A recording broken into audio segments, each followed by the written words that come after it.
እርሱን ጠርተን እርሷን የማንተዋት ንጽሕተ ንጹሐን ቅድስተ ቅዱሳን ቅድስት እናታችን ድንግል ማርያም ዘላለማዊ ስሟ እየተመሰገነ ይሁንልን።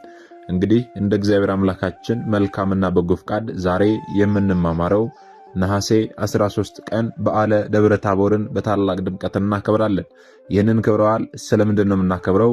በዚህ ዕለት ጌታችን መድኃኒታችን ኢየሱስ ክርስቶስ ምን ያደረገበት ዕለት ስለሆነን የሚለውን እንደ እግዚአብሔር አምላካችን መልካምና በጎ ፍቃድ ዛሬ አጠር አድርገን እንማማራለን። እንግዲህ የሚያስተምረን እግዚአብሔር ነው፣ የሚመክረን እግዚአብሔር ነው፣ የሚገስጸን እግዚአብሔር ነው። እርሱ በመካከላችን ተገኝቶ የጎደለውን አሟልቶ የተጣመመውን አቃንቶ በአፈ መላእክት አርሞ ያስተምረን ይመክረን ይገስጸን ዘንድ የእርሱ መልካምና በጎ ፍቃዱ ይሁንልን። የእናታችን የንጽሕተ ንጹሐን የቅድስተ ቅዱሳን የቅድስት እናታችን የድንግል ማርያም ምልጃ ተረዳይነቷ በረከቷ ሁሉ በሁላችን ላይ ይደርብን። እንግዲህ ወደ ዛሬ ትምህርታችን ስንገባ ታዲያ ነሐሴ 13 ቀን በዓለ ደብረ ታቦርን በታላቅ ድምቀት እናከብራለን። ይህ በዓል ከጌታችን ከመድኃኒታችን ከኢየሱስ ክርስቶስ ከዘጠኙ አበይት በዓላት መካከል አንደኛው ነው። ይህም በዓል ታዲያ በየዓመቱ ነሐሴ 13 ቀን በታላቅ ድምቀት ይከበራል። ታሪኩ በሦስቱ ወንጌላት ላይ የተጻፈ ሲሆን ጌታችን አምላካችን መድኃኒታችን ኢየሱስ ክርስቶስ ሌሎቹን ሐዋርያት ከእግረ ደብረ ወይም ደግሞ ከተራራው ስር ትቷቸው የሚስጥር ደቀ መዛሙርት የሚባሉትን በእምነት በተስፋ በፍቅር የሚመሰሉትን ሦስቱን ጴጥሮስን ያዕቆብንና ዮሐንስን ይዟቸው ወደ ታቦር ተራራ ወጣ። በዚያም ከወጣ በኋላ ታዲያ የሞተውን ሙሴን ከ1644 ዓመታት በኋላ አምጥቶ የተሰወረውን ኤልያስንም ደግሞ ከብሔረ ሕያዋን አምጥቶ የሕያዋን አምላክና የሙታን አስነሻቸው እርሱ መሆኑን የገለጸበት ታላቅ ምስጢር የተከናወነበት ክብረ በዓል ነው። በዚህ በማቴዎስ ወንጌል ምዕራፍ 17 ቁጥር 1 እስከ 9 ስንመለከት እንደምናገኘው ታዲያ ታሪኩን በደንብ ለመረዳት ያህል ወደኋላ መለስ ብለን ማወቅ መማር ያስፈልጋልና ወደኋላ መለስ ብለን ታሪኩን እንመለከታለን። ጌታችን አምላካችን መድኃኒታችን ኢየሱስ ክርስቶስ በፊልጶስ ቂሳርያ ለደቀ መዛሙርቱ ሰዎች የሰው ልጅ ማን ይሉታል ብሎ ጠይቋቸው ነበረ። የማቴዎስ ወንጌል ምዕራፍ 16 ላይ ስትመለከቱ እንደምታገኙት እነርሱም ታዲያ አንዳንዶች ከእናቱ ማኅፀን ጀምሮ ቅዱስ ነውና ኤርምያስ ነው ይሉሃል፣ አንዳንዶች ደግሞ ድንቅ የሆነ ልደትህንና የምታጠምቀውን አዲስ ጥምቀት አይተው መጥምቁ ዮሐንስ ነው ይሉሃል፣ ሌሎች ደግሞ ለአባቶች ቤት ያለህን ቅናት አይተው ኤልያስ ነው ይሉሃል እያሉ መልሰውለት ነበረ። ጌታችን መድኃኒታችን ኢየሱስ ክርስቶስን መልሶ ታዲያ እናንተስ እኔን ማን ትሉኛላችሁ ብሎ ደቀ መዛሙርቱን ጠይቋቸው ነበረ። በዚህ ጊዜ የሐዋርያት አፈ ጉባኤ የሚሆን ሊቀ ሐዋርያት ቅዱስ ጴጥሮስ አንተ ክርስቶስ የሕያው እግዚአብሔር ልጅ ነህ ብሎ አምላክነቱን መሰከረ። በዚህ ጊዜ ጌታችን የዮና ልጅ ስምዖን ሆይ በሰማይ ያለው አባቴ እንጂ ሥጋና ደም ወይም ደግሞ ምድራዊ መምህር ይህንን አልገለጸልህምና ብፁዕ ነህ ብሎታል።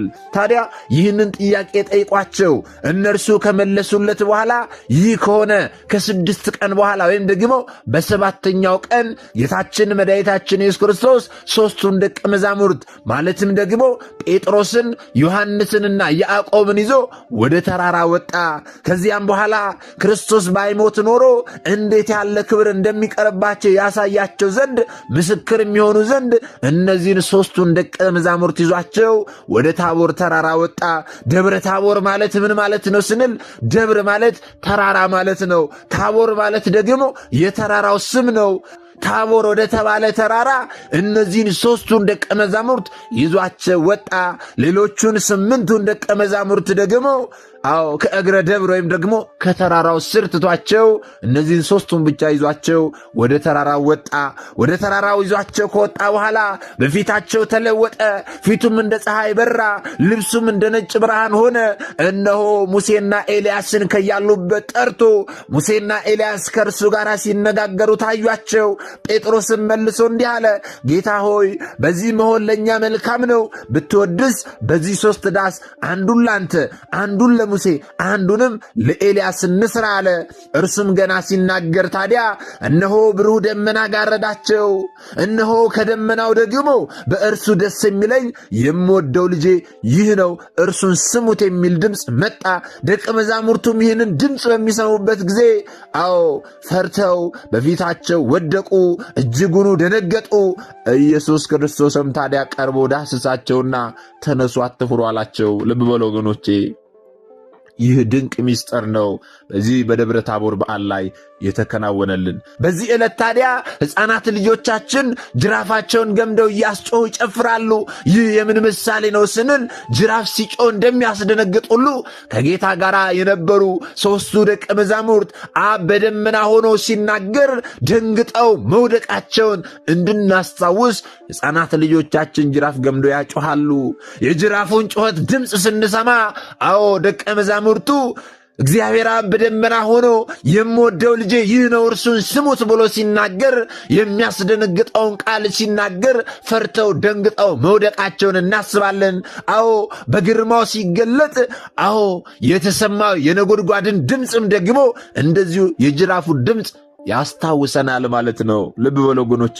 ታዲያ ይህ ታቦር የተባለ ተራራ ከገሊላ ባህር በምዕራባዊ ደቡብ በኩል 10 ኪሎ ሜትር ርቀት ላይ የሚገኝ ሲሆን ከናዝሬት ከተማ በስተ ምስራቅ ከዮርዳኖስ ወንዝ ደግሞ በስተ ምዕራብ አቅጣጫ የሚገኝ ተራራ ነው። ተራራው ከባህር ወለል በላይ 572 ከፍታ አለው። ብዙ ሰዎች ከላይ ወደ ታች ሲመለከቱ አዎ ቅርጹ የተገለበጠ የሻይ ሲኒ ይመስላል ይላሉ። ጌታችን መድኃኒታችን ኢየሱስ ክርስቶስ ምስጢረ መንግሥቱን ለምን በዚህ ታቦር በተባለ ተራራ ላይ ገለጸ? ብዙ ተራሮች አሉ። ብዙ ተራሮች እያሉ ከነዚህ ተራሮች መካከል የታቦርን ተራራ ስለምንድን ነው የመረጠው ሲባል የመጀመሪያው ትንቢቱን ለመፈጸም ነው። ምን አይነት ትንቢት ነበረ ስንል አስቀድሞ የጌትነት ክብሩ በዚህ ተራራ ላይ እንደሚገለጽ ነቢይ እግዚአብሔር መዝሙረኛው ልበ አምላክ ቅዱስ ዳዊት በመዝሙሩ ላይ መዝሙር 88 ቁጥር 12 ላይ ታቦር ወአርሞኔም በስመ ዚአከ ይትፌስሑ ብሎ ወይም ደግሞ ታቦርና አርሞኔም በስም ይደስታሉ ብሎ ጌታችን መድኃኒታችን ኢየሱስ ክርስቶስ በዚያ ላይ ብርሃነ መለኮቱን ሲገልጽ የብርሃኑ ነጸብራቅ እስከ አርሞኔም ተራራ ድረስ እንደሚታይ አስቀድሞ ትንቢት ተናግሮ ነበርና ያንን ትንቢት ለመፈጸም ጌታችን መድኃኒታችን ኢየሱስ ክርስቶስ ብርሃነ መለኮቱን በዚህ ታቦር በተባለ ተራራ ላይ ገልጾልናል ማለት ነው። ሁለተኛው ደግሞ ለምንድን ነው ይህንን ተራራ የመረጠው ስንል ምሳሌውን ለመፈጸም ነው።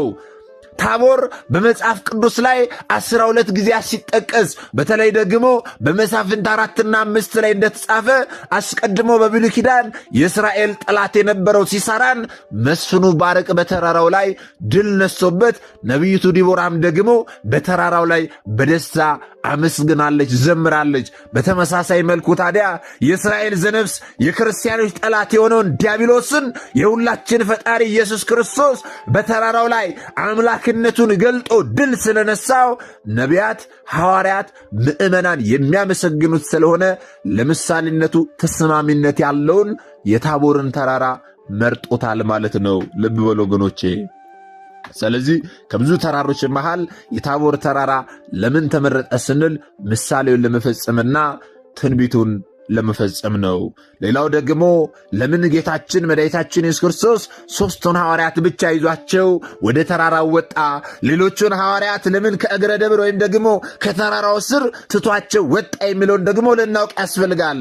ለምን እንዲያደረገ ስንል ጌታ እሞታለሁ እሰቀላለሁ ባለው ጊዜ ጴጥሮስ ልትሞት አይገባህም፣ ይህ ላንተ አይገባም፣ አይሆንም ብሎ ተቃውሞት ነበርና በአብ ቃል እርሱ ያላችሁን ስሙት፣ ይህ ላንተ አይገባም አትበሉት፣ አትቃወሙት ሲል አዎ ይህንን ለማረጋገጥ ለማስረዳት ሲል እነዚህን 3ቱን ብቻ ይዟቸው ወጥቷል ማለት ነው። ሌላው ደግሞ ለምንድነው 3ቱን ደቀ መዛሙርት ብቻ ይዟቸው ወጣው ስንል ጌታ እናንተስ ማን ትሉኛላችሁ ብሎ ደቀ መዛሙርቱን በጠየቃቸው ጊዜ ጴጥሮስ አንተ የሕያው እግዚአብሔር ልጅ ነህ ብሎት ነበርና አሁንም አብ በደመና ሆኖ አዎ ልክ ነህ እመለክበት ዘንድ ለተዋህዶ የመረጥኩት የምወደው ልጄ ይህ ነው ብሎ ለማረጋገጥ አዎ 3ቱን ደቀ መዛሙርት ብቻ ይዞ ወደ ተራራው ወጥቷል ማለት ነው። ሌሎቹን ደግሞ 8ቱን ደቀ መዛሙርት ለምንድን ነው ከእግረ ደብር ስር ትቷቸው የወጣው ወይም ደግሞ ለምን ይዟቸው አልወጣም ስንል ይህ የሆነው በይሁዳ ምክንያት ነው። በይሁዳ ምክንያት ነው ስንል ምን ማለታችን ነው ስንል ኃጥእ ሰው የእግዚአብሔርን ክብር እንዳያይ ያርቁታል እንዲል ኢሳይያስ 26:13 ላይ እርሱን ጥሎ 11ዱን ደቀ መዛሙርት ወደ ተራራ ይዞ ቢወጣ ይሁዳ ከሚስጥረ መንግሥቱ ቢለየኝ በሞቱ ገባሁበት ወይም ደግሞ ብርሃነ መለኮቱን ሲገልጽ ለሌሎቹ ሐዋርያት አሳይቶ ለእኔ ስላላሳየኝ ነው እንዲሞት የወሰንኩትና በሞቱ የገባሁበት እንዳይል ይህንን እንዳያነሳ አዎ 8ቱንም ከይሁዳ ጋር አስቀምጧቸው 3ቱን ብቻ ይዟቸው ወጥቷል ማለት ነው። ምክንያት ለማሳጣት ነው። ልብ በሉ። ታዲያ ያም ቢሆን ግን 8ቱ ደቀ መዛሙርት ለምን ይከለከላሉ? ይሁዳ ይህንን ድንቅ ምስጢር ማየት ቢከለከል ሌሎቹ ታዲያ ለምን አብረው ይከለከላሉ? 3ቱ ብቻ ተመልክተው ሌሎቹ ለምን ይከለከላሉ ቢሉ አዎ እነርሱም አልተከለከሉም። በርዕሰ ደብር ወይም ደግሞ በተራራው አናት ላይ ለ3ቱ ደቀ መዛሙርት የተገለጠው ምስጢር በእግረ ደብር ወይም ደግሞ በተራራው ግርጌ ለነበሩት ለ8ቱ ደቀ መዛሙርት ተገልጦላቸዋል። ወገኖቼ ልብ በሉ። ይህም የሆነው ታዲያ በደብረ ሲና ለ70 ሊቃናት የተገለጠ ምስጢር በከተማ ለነበሩት ለኤልዳድና ለሙዳድ እንደተገለጠ አሁንም ልክ እንደዛ ሁሉ በተራራው ላይ የተከናወነው ምስጢር ሁሉ ለቀሩት ደቀ መዛሙርት ከይሁዳ ውጪ ላሉት ለሌሎቹ ለቀሩት ደቀ መዛሙርት ምስጢሩ ተገልጦላቸዋል ማለት ነው። ልብ በሉ ወገኖቼ። ሌላው ታዲያ ጌታችን መድኃኒታችን ኢየሱስ ክርስቶስ ሙሴንና ኤልያስን ለምን አመጣቸው የሚለው ልናውቅ ያስፈልጋል። በተራራው ላይ ሙሴንና ኤልያስን ከያሉበት ጠርቷቸው ሲነጋገሩ ለደቀ መዛሙርቱ ታይቷቸዋል። የማቴዎስ ወንጌል ምዕራፍ 17 ስትመለከቱ እንደምታገኙት ታዲያ ጌታችን ለምንድነው ሙሴንና ኤልያስን የጠራቸው የሚለው ልናውቅ ያስፈልጋል። የመጀመሪያው በአንድ ወቅት ሙሴ እግዚአብሔርን እንዲህ ብሎት ነበረ፣ በአንተ ዘንድ ባለሟልነትን ማግኘቴ እውነት ከሆነስ ፊት ለፊት ተገለጽልኝና ልይህና በአንተ ዘንድ ባለሟልነትን ማግኘቴን ልወቀው ሲል ጌታችንን ጠይቆት ነበረ። እግዚአብሔርም ታዲያ እንዲህ ብሎት ነበረ። ኦሪት ዘጸአት ምዕራፍ 33 ቁጥር 13 እስከ 23 ትመለከቱ እንደምታገኙት ጀርባዬን ታያለህ፣ ፊቴን ግን አታይም ብሎት ነበረ። የዚህ ኃይለ ቃል ትርጓሜና ሐተታ በዚህ በደብረ ታቦር ላይ ተፈጽሟል። እንዲህ ማለቱ 5500 ዘመን ሲፈጸም ሰው ሆኜ ሥጋ ለብሼ ኋላ በደብረ ታቦር እስክገለጽል ድረስ አንተ በመቃብር ተወስነ ትኖራለህ ማለቱ ነበርና ነው። ይህን ማለቱ እንደሆነ ደግሞ የታወቀው በደብረ ታቦር ሙሴን ከብሔረ ሙታን አምጥቶ ባቆመው ጊዜ ነበረ። ልብ በሉ ወገኖቼ። ስለዚህ ጌታችን መድኃኒታችን ኢየሱስ ክርስቶስ ስለምን ሙሴን ጠራው ስንል ሙሴ አስቀድሞ የጠየቀው ጥያቄ ነበረ። ጌታችንም የመለሰለት መልስ ነበረ። የዛ ኃይለ ቃል ትርጓሜ በዚህ በደብረ ታቦር ላይ ተፈጽሟል ማለት ነው። ልብ በሉ። ሌላው ደግሞ ለምንድነው ሙሴንና ኤልያስን የጠራው ስንል ልዑል እግዚአብሔር ነቢዩ ኤልያስን አንተ በኋላኛው ዘመን ምስክር ትሆነኛለህ ብሎት ነበር አስቀድሞ። ይሄው ኃይለ ቃል ታዲያ ኤልያስ ከብሔረ ሕያዋን መጥቶ የኔን የኤልያስን ጌታ ማን ኤልያስ ይለዋል? እርሱ የኔ አምላክ ነው፣ አምላክ ኤልያስ ይለዋል እንጂ ማን ነው ኤልያስ የሚል ሲል በደብረ ታቦር ተራራ ላይ ጌታችን ከብሔረ ሕያዋን ጠርቶት ኤልያስን የኤልያስ አምላክ መሆኑን አዎ መስክሯል ማለት ነው። ስለዚህ ሙሴ አስቀድሞ ታያለህ የተባለውን አየ፣ ኤልያስም ደግሞ አስቀድሞ ትመሰክራለህ የተባለውን መሰከረ ማለት ነው። ፊቴን አታይም ጀርባዬን ታያለህ ተብሎ ነበረ ሙሴ። ይኸው በደብረ ታቦር ላይ ጀርባውን ለመመልከት በቅቷል። ታያለህ የተባለውን አይቷል። ኤልያስም ደግሞ ጌታችን የሰውን ልጅ ማን ይሉታል ብሎ በጠየቃቸው ጊዜ ኤልያስ ነው ይሉሃል ብለውት ነበርና ኤልያስም ደግሞ ከብሔረ ሕያዋን ተገልጦ ተጠርቶ መጥቶ አዎ የኔን የኤልያስን አምላክ ማን ነው ኤልያስ ነው የሚለው? እርሱ የኤልያስ አምላክ ነው እንጂ ብሎ ስለ ጌታችን ስለ መድኃኒታችን ስለ ኢየሱስ ክርስቶስ አምላክነት አዎ በደብረ ታቦር ተራራ ላይ መሰከረ ማለት ነው። ልብ በሉ። ሌላው ደግሞ ለምንድነው ኤልያስና ሙሴን የጠራቸው ስንል በፊልጶስ ቂሳርያ ጌታ ሐዋርያትን ሰዎች የሰው ልጅ ማን ይሉታል ብሎ በጠየቃቸው ጊዜ ጥያቄ ሲመልሱ ሙሴ ነው ይሉሃል፣ እንዲሁም ደግሞ የኃይል ሥራህን ተመልክተው ኤልያስ ነው ይሉሃል ብለውት ነበርና ሙሴን ከመቃብር ኤልያስን ደግሞ ከብሔረ ሕያዋን አምጥቶ አዎ የሙሴ አምላክ መሆኑን የኤልያስ አምላክ መሆኑን ለማስመስከር ሙሴንና ኤልያስን ከያሉበት ጠርቷቸዋል፣ አምጥቷቸዋል ማለት ነው። የሙታንም አምላክ መሆኑን ሙታንን የሚያስነሳቸው አምላክ እርሱ መሆኑን የሕያዋንም አምላክ መሆኑን ለማመስከር አዎ ሙሴንና ኤልያስን ከያሉበት ጠርቷቸዋል ማለት ነው። ሌላው ደግሞ ጌታችን በሙታንና በሕያዋን ላይ ስልጣን ያለው እንደሆነ ይታወቅ ዘንድ ሞተው ከተቀበሩት ሙሴን ከብሔረ ሕያዋን ደግሞ ኤልያስን አምጥቶ ሲነጋገር ታይቷል ማለት ነው። ሌላው ደግሞ ለምንድን ነው ሙሴንና ኤልያስን የጠራቸው ስንል የሐዋርያቱን የወደፊት አገልግሎት ሲነግራቸው ነው። ይህስ እንደምንድነው ስንል ሙሴና ኤልያስ ለሕዝበ እስራኤል በጣም ታማኝ እንደነበሩ ሁሉ እነርሱም ለሚያገለግሉት ሕዝብ ታማኝ እረኞች እንዲሆኑ ለሐዋርያቱ ሲያስረዳቸው ነው። ሆኖም ግን አገልግሎታቸው ከሙሴና ከኤልያስ ይልቅ ጠንከር እንደሚልም አሳይቷቸዋል፣ ነግሯቸዋል። ምክንያቱም ውጊያቸው እንደ ሙሴ ከፈርዖን ጋር፣ እንደ ኤልያስ ደግሞ ከአክዓብ ጋር ሳይሆን ከክፉ መናፍስት ጋር ነውና የሐዋርያቱ የወደፊት አገልግሎት ጠንከር ማለት እንዳለበት ሲነግራቸው ሙሴንና ኤልያስን ከያሉበት ጠርቷቸዋል ማለት ነው። ልብ በሉ ወገኖቼ። ታዲያ ጌታችን መድኃኒታችን ኢየሱስ ክርስቶስ ይህንን ምስጢረ መለኮቱን በሚገልጽበት ጊዜ ጴጥሮስ ጌታ ሆይ በዚህ መሆን ለኛ መልካም ነው ብሎ ሲናገር ተደምጧል።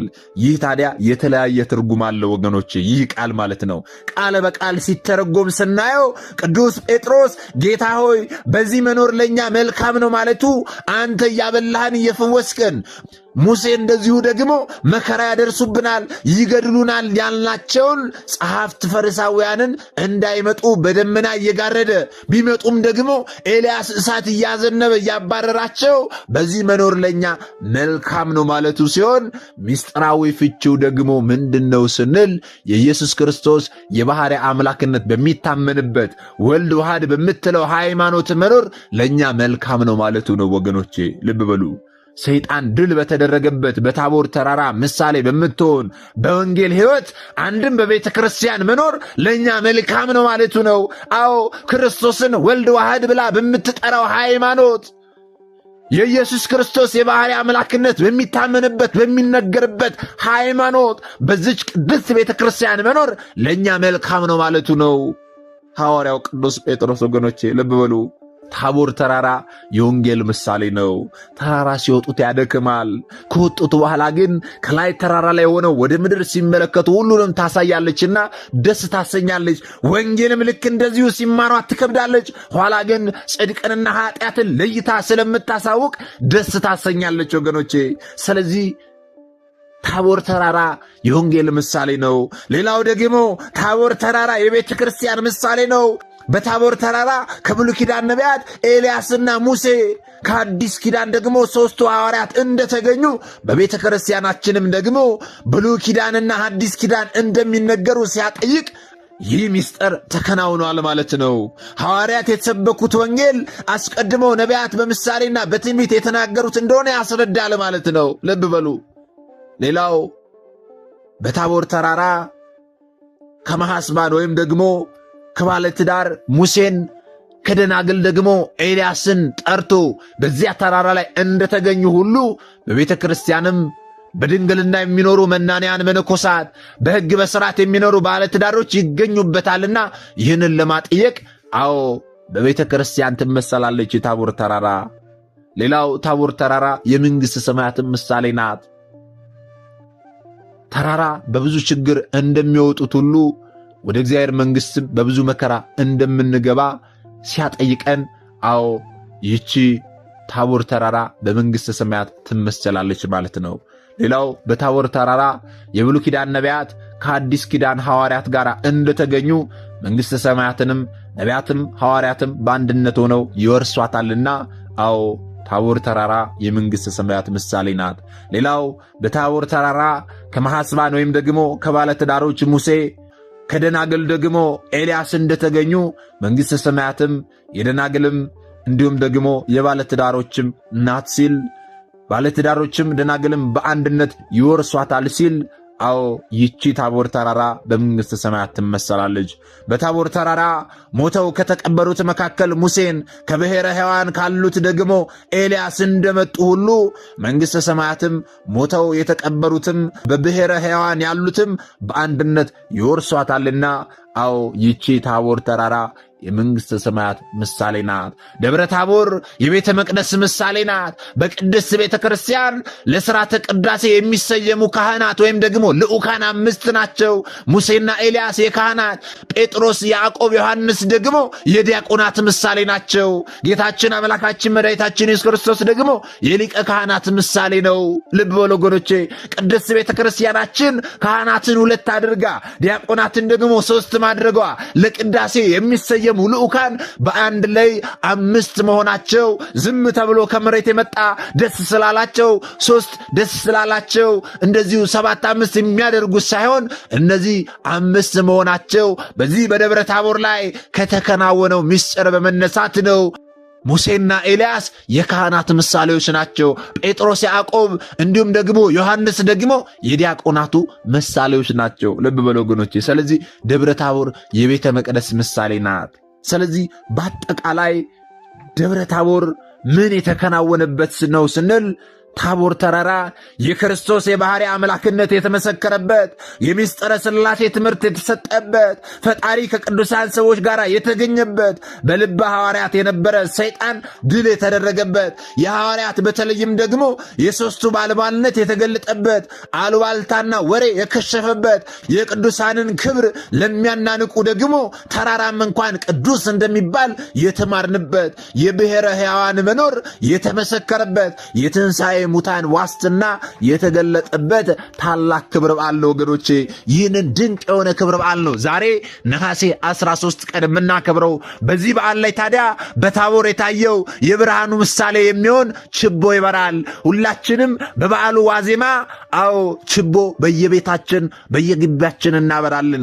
ለምንድነው ይህንን የምናደርገው ስንል ችቦ በምናበራበት ጊዜ ብርሃኑ ግቢያችንን ወይም ደግሞ ቤታችንን ይሞላል።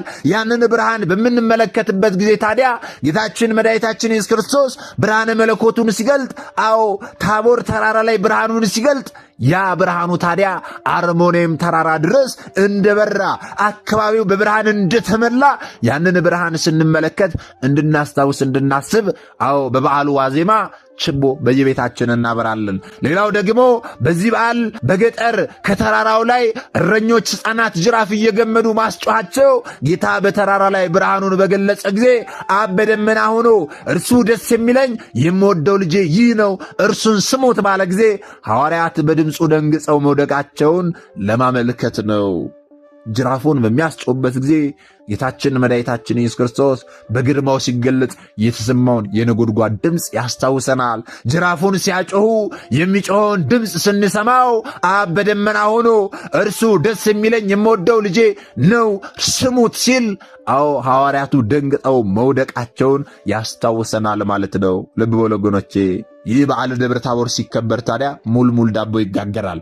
ለምንድን ነው ሙልሙል ዳቦ የሚጋገረው ስንል ጌታ ብርሃኑን ሲገልጥ ብርሃኑ እስከ አርሞኔም ተራራ ድረስ ያበራ ስለነበረ እረኞቹ ሌሊቱ ሁሉ ቀን መስሏቸው እዛው ስለዋሉ የቀኑን መምሸት የተመለከቱ ቤተሰቦቻቸው ልጆቻቸው ሲቆዩባቸው ችቦ እያበሩ በችቦ ብርሃን ተጠቅመው ለልጆቻቸው ህብስት ወይም ደግሞ ሙልሙል ዳቦ ይዘውላቸው ሄደዋልና የዚያ ምሳሌ እንደሆነ ይነገራል ማለት ነው። ስለዚህ በዚህ በበዓለ ደብረ ታቦር ዕለት ሙልሙል ዳቦ ሲታደል ለምንድን ነው የሚታደለው የሚለውን ልናውቅ ያስፈልጋል። ምክንያቱ ይህ ነው። ሕፃናት ልጆቻችን ጅራፍ ሲያጮሁ እኛም ደግሞ ችቦ ስናበራ ዝም ብለን እንዳልሆነ ልናውቅ ያስፈልጋል ማለት ነው። በዕለቱ ከተከናወነው ሃይማኖታዊ ምስጢር ጋር ተያያዥነት ያለው ትውፊት እንደሆነ ልናውቅ ያስፈልጋል ማለት ነው።